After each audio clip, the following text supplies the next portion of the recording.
everyone, welcome to Apologue, the platform helping people challenge mediocrity one story at a time. My name is James Lau, and today I'm very honored to be joined by Usman Mukaty. I have the honor of meeting Usman back in our second year in university. The honor is mine. Yeah, and he's now graduated, but I'm still in school, so you see why he's on this side of the interview. So Usman is one of the founders of HyperVote, which is an online voting system which allows for greater transparency, accuracy, and security using blockchain technology. And I'm sure Usman can tell us more about that. Yes, so tell us more about what is HyperVote. If you don't mind, I'll share a bit of a story of how it got started. There's actually four of us, myself, then there's Alex Lee, Usman Mukaty, and Hudayfa Zahid. So four of us, we started this company in December, where initially we wanted to build something interesting using blockchain technology, because we were in that space. I was the president for the Blockchain Club as well previously. Hudayfa was before me. And voting was something that was really close to our hearts. I'm originally from Pakistan. Over there's a lot of issues with corruption of votes, it being unsafe to actually go out and vote. And so we initially got started based on that premise, that this is something we care about. Over time, the product kind of developed. We thought that those three cores are the most important thing, but actually accessibility has become a big part of our brand as well. And that's something that we've been telling to our customers and telling to other people, trying to get them excited about this, because voter turnout is a big issue as well, especially in Canada. Like in municipalities throughout BC, it can be 20%, 25% of people actually showing up for elections. And a huge part of that is it's not easy to go and vote, or you just don't have the energy. You might have work that day, you might be outside of your municipality. So we really want to build an online system that is easy to use, that voters can trust, and that makes it more accessible for voters to take part in the election process. So, awesome. So you mentioned a online voting system, right? Yeah. And is there a specific reason why you want to build it with blockchain? And why are you so passionate about blockchain? Yeah. So I got into the blockchain space through cryptocurrency, I think as many people did. And what was really amazing is this ability to have decisions on a network without trusting anyone on that network. So it's called trustless consensus, right? And this ability to basically have people that are verifying transactions, doing a lot of the work that centralized systems normally need to do, and giving them economic incentives to do that. So in Bitcoin, as a miner, to verify all the transactions in a network, you would get a reward if you were able to verify those transactions. Now in the blockchain we're using, which is Hyperledger Fabric, it doesn't work exactly the same way. We're a permissioned blockchain, which means that we as a company decide who runs those nodes and who is the miner, and the incentives aren't economic. They're, well, they are in some ways, but you don't actually get a reward, you don't get a currency. What you get is greater overall security in your system, because the only people who are making nodes are people that actually care about that network, and you get lower costs. At least we believe that our system can afford lower costs to people. So I think there's a second, so why blockchain? Why do we choose that for online voting? Basically, currently, in a lot of online voting solutions that are out there, a lot of the votes that get made and a lot of the user identities are still on a centralized platform. So if those centralized platforms were hacked, for example, there would be a possibility to change votes or to identify that you voted for something. And that's not a very secure system, and that's why a lot of these online voting systems have had trouble cracking into government, big government, right? Federal elections. And above that, we think that blockchain also adds greater trust from the voter's perspective.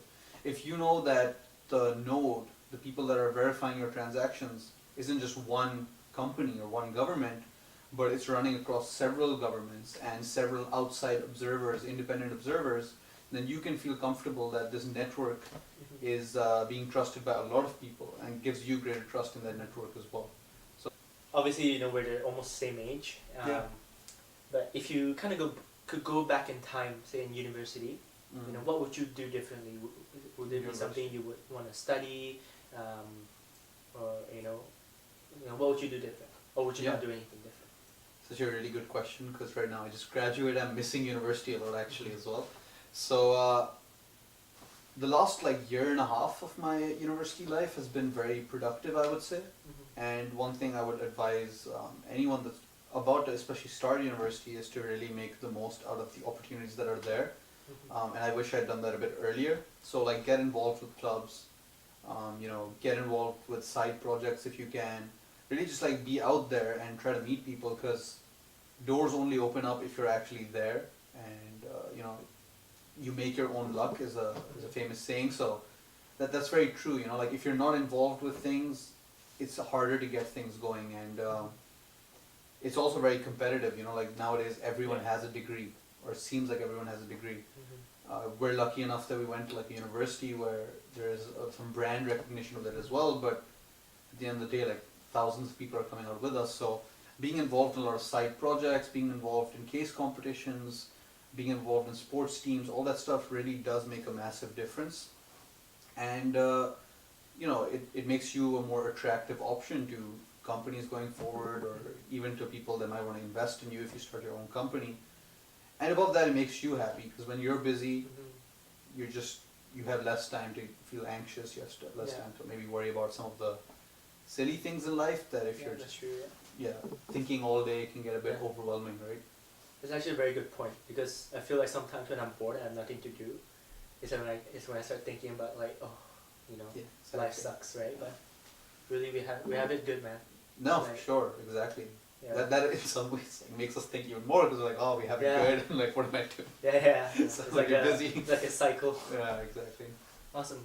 Well, but because your background was in BTM, right? Yeah. Which is Business Technology Management. Yeah. Do you think it helps you in what you're doing right now, or would you, if you could go back in time, would you study something different, or would you study something on top of? Yeah. Yeah. I kind of sometimes think that I wish I'd done BUCS, which is Business and Computer Science, because I would have done a lot of the BTM courses and learned development, which I think is a very useful skill and something I would recommend anyone to do. But at the same time, taking BTM and not doing that double specialization meant that I could take a lot of other elective courses. So some of the most memorable courses I've had have actually been anthropology, philosophy, history. I just love learning, and I love learning about different things. History is a great way to really understand where we are now and sort of look back at the past, get some inspiration, and sort of see how humans haven't really changed in a lot of ways in terms of the way we act towards each other. So I wouldn't say there's any regret per se. Maybe I could have done some more personal projects which involve development. I did take 1 or 2 development courses, but they were so introductory that I don't think I picked up anything that useful from them. My recommendation would be do what actually makes you passionate. North America is good because you get to explore different things, and try to be involved in that field outside of just university as well. So I was in the technology field, but if I had just done BTM alone, I don't think I would have really been as exposed as I was, because I joined the Blockchain at UBC Club, and actually spoke to people and started projects with that, took case competitions. That helped me, I would say, more. The courses are more of a foundation, so you know what to do, you know the kind of diagrams you have to build. You've done some level of analysis and all, so you have those foundational skills. But experience is the best way to grow, right? So. And on that note of learning, what would you say is the best advice that you've ever received? Best advice I've received. Or who inspired you the most? Yeah, in terms of inspirations, initially I'd like to say outside of my family. I've read a few biographies recently, of Gandhi and the founder of Pakistan as well, Muhammad Ali Jinnah. A lot of those kind of inspirational leaders. I feel they resonate with me in some ways, because they have this dedication to values, which I think is very important. And I think it's a lack of dedication to values which has led us to some issues today, right? Discrimination, even environmental concerns happen because people are more focused on maybe profit or something like that. And reading like those kind of books, seeing these people and their journeys, the difficulties they overcame is really inspiring and makes you want to do stuff because they're also people at the end of the day. But from my family personally, like my dad and my granddad were very inspiring. Like they're both entrepreneurs. They've done a lot of business in their lives, been through a lot, and being very close to them, hearing their struggles and how they've overcome it, have been successful in their own lives as well. A lot of people when they graduate, they want to, especially in our generation, people want to graduate and find start their own thing. Right? Everyone wants to start their own thing. But then there's also the other side where people are saying, graduate, find a good job, get the experience, and then start whatever you want to start, right? But you kind of did the the entrepreneurship route where you just graduated and went straight into it. I'm just curious to know, is this something you see yourself doing, like for the next say 5 years, or are you actively searching full-time employment as well on top of this, just to sustain, Yeah. So that's an interesting question. We're 4 founders as well, so our take on this is also very varied within the company. Like with HyperVote, we did it pretty much full-time over the summer, like this summer, and we were doing it previously like while at university. But some of the other founders, they feel like experience is more important. I'm more of the opinion that opportunities don't present themselves very often. Like there are unique moments where you should go for it, and at the same time, like employment teaches you a lot in terms of process and experience, but entrepreneurship requires a level of risk that's always going to be scary. Obviously, if you've worked for a while, you might have some financial savings, which makes it a bit easier to take that risk, but that risk is always going to be there, right? Yeah. So I think in terms of a right time, maybe I'm really young as well, so maybe experience will tell, but I don't really think there is a right time necessarily. It's more the right opportunity. Like, we're talking today, we come up with something. Yeah. We come up with an idea, we're like, that's unique. The only way to actually make that happen is to actually pursue that. Yeah. Otherwise, it's a dead idea, and it's just gone in the wind. And things might change in 6 months. Someone else might do it. So that's where I think it is important to grab hold of those opportunities. However, like with HyperVote, because we're again 4 people, the decision right now is to take things a bit more slowly. Build out our technology a bit more. Work with fewer clients, but really learn the space properly. And so like my co-founders are currently working full-time, and one of them is in university. So like right now, like I'm also looking for full-time employment, but my mind is always more in entrepreneurship. Like work to me is more to learn in some ways. Yeah. And like what can I do to then get the next opportunity to then start something. You mentioned that people who like you're still focusing on like the entrepreneurship side of things. I feel like when people sort of go for full-time employment, a lot of people think like it sort of sucks out the life out of them, and people who end up just working full-time, they forget how to dream, they forget how to like they never end up starting that thing that they wanted to start, right? As you said just now, like if we thought about something right now, if we don't take action, it's just going to be an idea, and then we're just going to like, I feel like we should always still have that little bit of like entrepreneurial mindset. And honestly, like HyperVote isn't going anywhere. It's still going to be there. Like, we're still working on it, and we still like it's still ours thing. So, if your life situation is such where you can't commit full time, still pursue those other opportunities. Like still try to work on it even a few hours a week if you can, because it's that continuous work that you're going to look back and go like, oh wow, like I can't believe all of this has happened in just such a short time. But that sense of ownership, I think, is very freeing. And obviously in terms of reward, you feel like you're going to be getting rewarded more in the future, right? And so that's a huge part of why we do this, and is to make a difference. And that's why I love entrepreneurship, and I hope I can keep, if with HyperVote and in the future with other ideas, whatever comes up. Yeah, so speaking of HyperVote, so someone who's who's passionate about blockchain, who's passionate about something like this, what would you recommend that they do wherever you are, being involved with the community, I think, is an important part of learning. Speaking with different people, getting different perspectives. Obviously, we live in the digital age. A lot of stuff is online.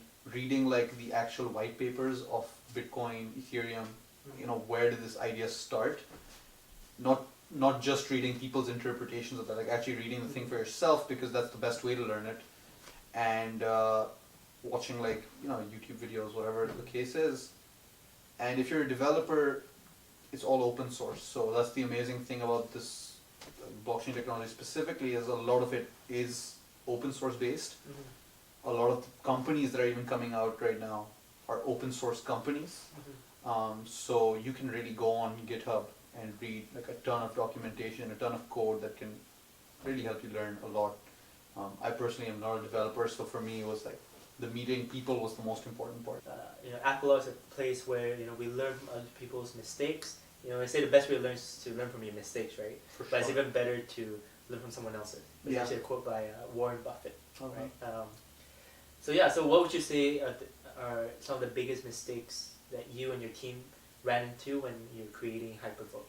Yeah, I think if you're especially going to be a technology entrepreneur, it's very easy to get wrapped up in the technology itself and get excited at what you're building without really validating if what you're building is a real problem. We started doing that, and we were lucky enough to actually then start getting interest in, maybe modifying some things, but it's something people did want.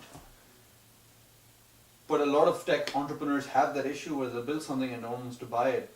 So I would say, like, if you're looking at this, if you have an idea, the best thing again to do is talk to people. People are extremely receptive, especially if you might be solving a problem of theirs, right? Like, I can tell you, I've spoken to municipalities in BC, I know what they care about. Yeah. So it's easier for me to tell you, like, oh, HyperVote could be useful. Whereas if I hadn't done that, I'm grasping at straws, right? I'm saying like, oh, they might care about it. I've read something online, but having that conversation is very different. And that's why entrepreneurs can sometimes get very attached to their ideas, even when everyone's saying it's not going to work. You need to be realistic as well, and you need to be listening to the people that you're trying to sell to at the end of the day. Alright, so thanks for watching, guys. Thank you, Usman, for coming. So Usman has recommended some books. I'll get a list of it and we'll share it with you.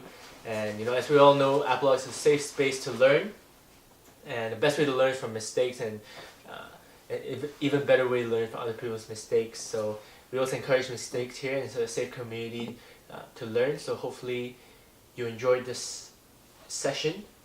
My name is James Lau. This is Apologue, and we'll see you in the next one.